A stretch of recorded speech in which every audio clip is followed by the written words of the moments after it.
For Franciscan Beat, I'm Leah Moreau. Painter and teacher to lecture at Franciscan.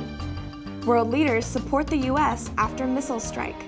Neil Gorsuch is headed for confirmation. These stories and more on today's Franciscan Beat. James Patrick Reed, a New York City-based painter and teacher, will present a lecture titled Art and Transformation in Christ at Franciscan on Wednesday, April 12th at 7 p.m. in the Gentile Gallery. Reed has taught at the Art Students League and the New York Academy of Art and lectures frequently on art making, history, and appreciation.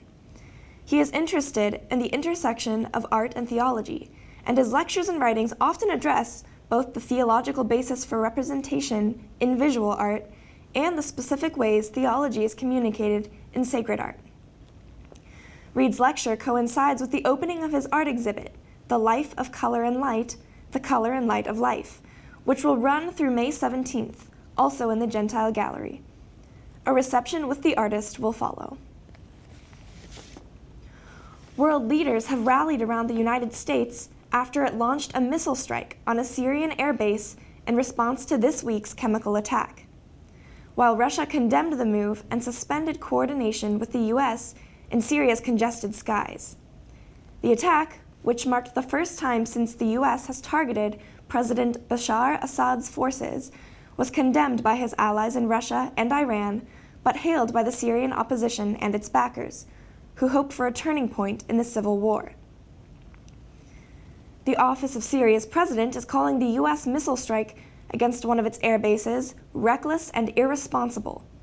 The statement Friday said the strikes were short-sighted and reflected a continuation of policy regardless of which administration that is based on targeting and subjugating people.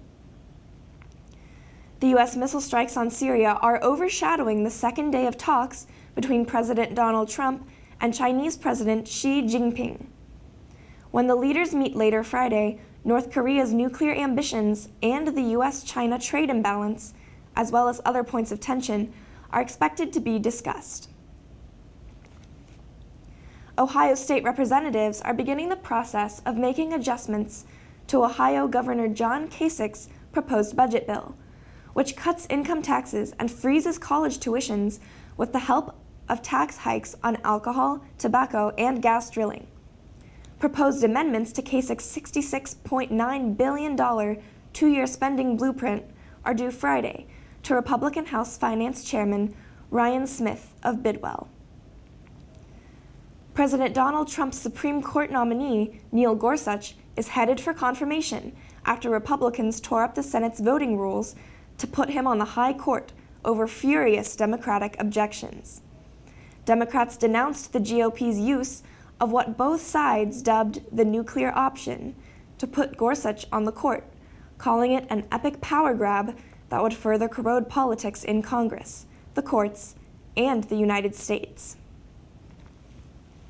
In sports, Charley Hoffman will carry a 4-shot lead into the second round of the Masters, the largest advantage through 18 holes since 1955. Hoffman had 7 birdies in an 11-hole stretch, in shooting a 7 under 65 at Augusta National. William McGirt is alone in second, 2 strokes ahead of Lee Westwood, and 2 better than a group that includes Phil Mickelson, Olympic gold medalist Justin Rose, and Sergio Garcia. Golden State Warriors forward Durant has been medically cleared to resume full practice and is scheduled to play Saturday against New Orleans if he experiences no setbacks. Durant would join a Warriors team riding a 13-game winning streak that allowed them to lock up home court advantage throughout the playoffs. Durant hasn't played since suffering knee and leg injuries in the early moments of a February 28th loss at Washington. Evgeny Malkin hopes the Pittsburgh Penguins will allow him to compete in the 2018 Winter Olympics. Malkin told Russian sports daily Svetski Sport he was surprised by the NHL's announcement Monday that it wouldn't halt its season for players to go to South Korea. Malkin is one of several players who have stated their desire to leave their NHL teams in the middle of next season to compete in the Olympics. Today in weather, it's blustery and cold with scattered snow showers and a high of 41. And tonight, the cold continues. Look for temperatures in the low 30s going into tomorrow. But when the sun comes up, it should warm up so that your weekend temperatures are in the 40s and 50s. For Franciscan Beat, I'm Leah Moreau.